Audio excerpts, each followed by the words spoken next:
อ่ะวิดีโอตัวนี้สร้างขึ้นมาเพื่อนำเสนอเรียกงานของการเข้ามาบริหารเนาะอยู่ในห้างจินดาดเจบี้เราสร้างขึ้นมาเพื่อนำเสนอให้พงได้เห็นภาพเป็นวิดีโอพรีเซนต์เนาะตอนนี้คือเขาจะให้เห็นเป็นภาพรวมตอนนี้เขาอยู่ที่หน้าห้างจินดาดเจบี้ประมาณนี้เนาะทางด้านนี่เปิดต้นนั่งรูมทั้งเทิงพนักงานกับโบเปิดไฟอันนี้เป็นการบอกของ JB เนาะจำเป็นบอที่เฮาต้องเปิดแต่โซนรูมแต่ทั้งเทิงเฮาโบเปิดไฟอย่าเฝ้ารัดอย่าเฝ้ารัดขั้นตอนเนาะก็คือทางด้านหน้าแมนมีเขาจะให้เห็นทั้งหมดจากสภาพของความอ่านอยู่ในสภาพใดมีอย่างที่เป็นอยู่ในตอนนี้เนาะตอนนี้เขาก็จะข้ามไปห้างของเจบี้ก็อยู่ติดกับถนนใหญ่บ่ฮู้ว่าเขตนี้มันเพิ่นเอิ้นว่าเป็นเขตบริเวณกิโลเมตรที่เท่าใดให้เจบี้ย่างนำเข้าห้างก่อนย่างนำเนาะมีภาพรวมห้างลูกค้าประมาณนี้บรรยากาศโดยรวมเนาะ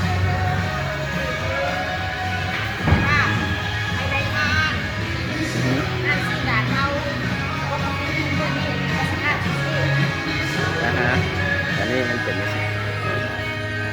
คือเท่าที่สังเกตเบิ่งคือเป็นบรรยากาศที่มีความงามความสะอาดเนาะ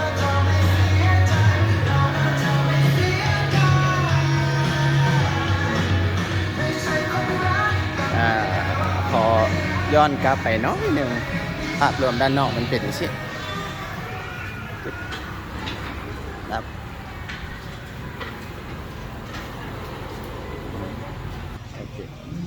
แล้ว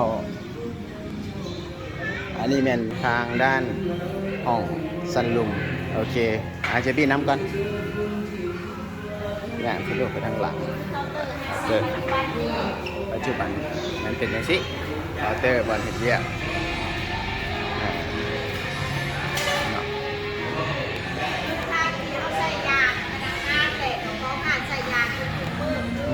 เขาออกหนาอ่านไปของหนักไปกลัวจะใส่สินทางเดียวนี้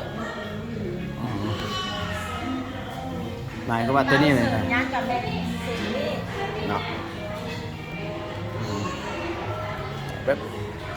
นี่แมนของครัวมาที่แดดเจบี้นะปัจจุบันนี้แมนซอยซีนเท่าเลยทุกอย่างเลยทีเหนียวที่ปะทะเนาะแบบนี้โอเคภายในมีตู้แช่แบบนี้2 หน่วยตู้แช่แข็งหาหน่วย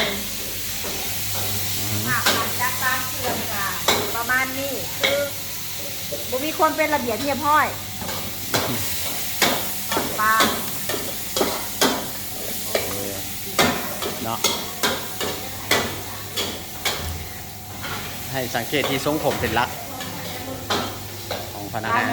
บางมือพนักงานบ่พอรู้ไหมพวกบ่พอเจ้าของก็ได้เขามาเฮ็ดเองอย่างนี้ซึ่งมันก็ได้ราคาจุกจิกรายวันแต่ละมืออยู่บ่ยาบ่เลิกรู้แล้วเอาตัวงามบนตรงได้อันนี้เจบีท่วงว่าให้เอาตัวงามบนตัวได้โอเค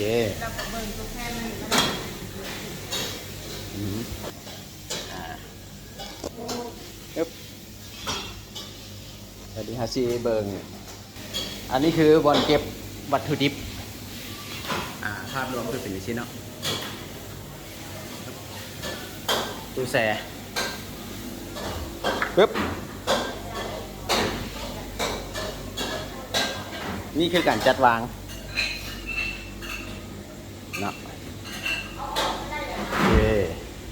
ปึ๊บนี่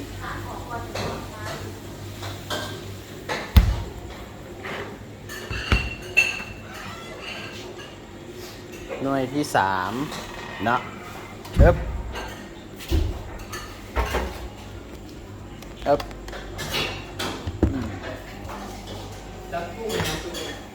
หน่วยที่สี่ฮึบ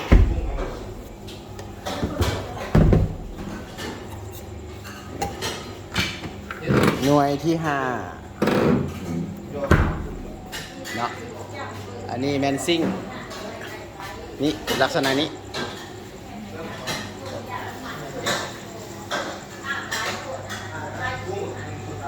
โอเค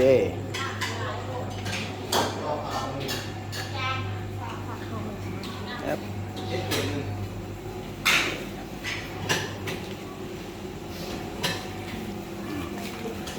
เจบี้รบกวนทางด้านนอกซอยน้ำไปเติมซุดเท่านี้บ่ว่าไม่จริงแล้วกับว่าได้ซุดเท่านี้ดอกแต่ว่าใช่ไหม คนเป็นจริงค่ะถ้าไม่มีคนหัน ไป เอาเชิญมาทางร้านงานก่อนเด้อหันต้มเลยค่ะฟัน เข้าอันนี้แมนห้องน้ำพูดยิง ของน้ำนิ่ม เนาะตอนนี้บ่มีคนเข้าเนาะโอเค เอา เนาะไอ้ถ้าว่าไอ้พงเบิ่งอยู่กับรบกวนไอ้เบิ่งจะปรากฏเห็นทิชชู่เป็นจังซี่เป็นจังซี่อ๋อนี่เป็นอันนี้อันนี้อึ๊บห้องน้ำซ้าย น้ำทรายทรายขาวซัก อันนี้ความเป็นจริงไอ้เนาะไอ้เบิ่งเนาะ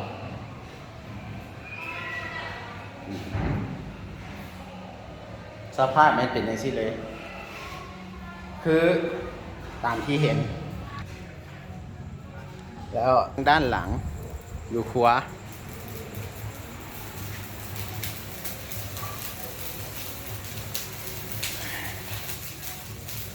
อ่ะให้มาฮอนี่กับอดบ่ได้ส่วนโตเนาะการถือว่าแม่นบ่ถือ มีสิทธิ์ในการเกิดอัคคีภัยเนาะถ้าว่าเงินทั้งข้างเขาเจ้ามีอย่างที่เป็นน้ำมูกน้ำมันน้ำมูกของที่บ่ไหม้ดอกแต่น้ำมันเนี่ยไหม้แน่นอนเนาะภาพรวมเป็นสิ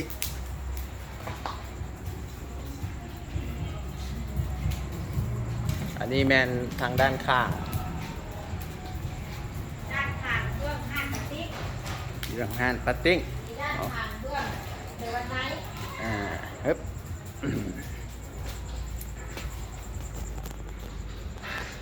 โอเคขออนุญาตนำพาขึ้นชั้นเทิง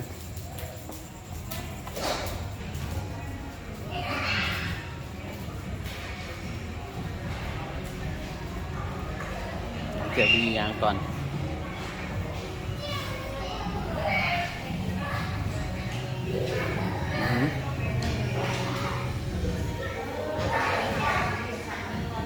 อันนี้แมนนี่ก็เป็นห้องการเนาะ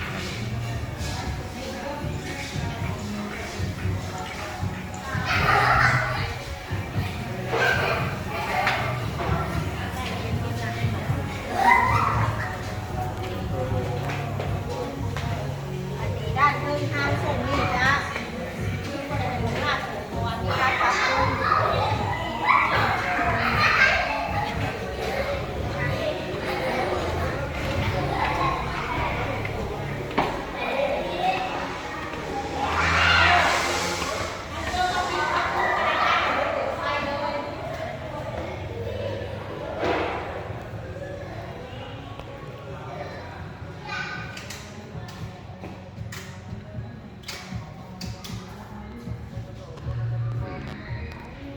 นี่ถือว่าอยู่ในสภาพที่ดี เกิดอย่างขึ้นเนาะอันนี้เนาะย่างเข้ามารู้สึกว่าได้กินได้กินเหือเห็นเหือของคน อันนี้ส่วนตัวเนาะก็เลยโบแปลกใจเลยว่ากินมาแต่ใส่แน่นละมาจากผ่าตัวนี้แหละ นี่ก็เป็น1 ห้อง VIP ส่วนตัวของไอ้พงษ์กับซิหุ่นแล้วแหละจุดคือเฮ็ดให้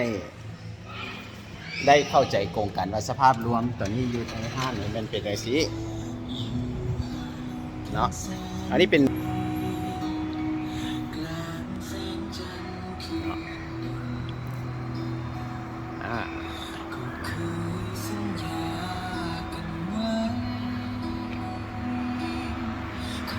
เนาะ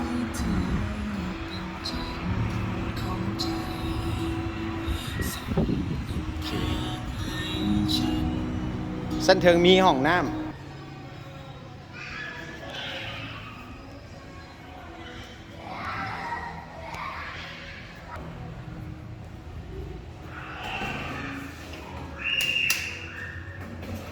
อันนี้ห้องน้ำหญิง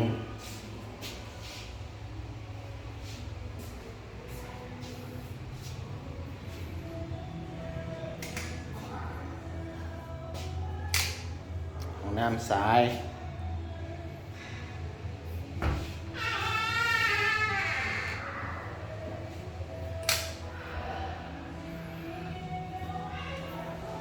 โอเคนี่คือภาพรวมและก็สภาพความเป็นจริงสำหรับวันนี้วันที่12ของเดือนตุลาเนาะเดี๋ยวว่าแจ้งให้รับทราบตามนี้นายเนาะและสิ่งที่จะเฮ็ดกับสิ่งที่มันเป็นอยู่ในปัจจุบันนี้น้องจะนำเสนอในเป็นเปเปอร์ได้แล้วก็เป็นวิดีโอต่อไปขอบใจเจบิ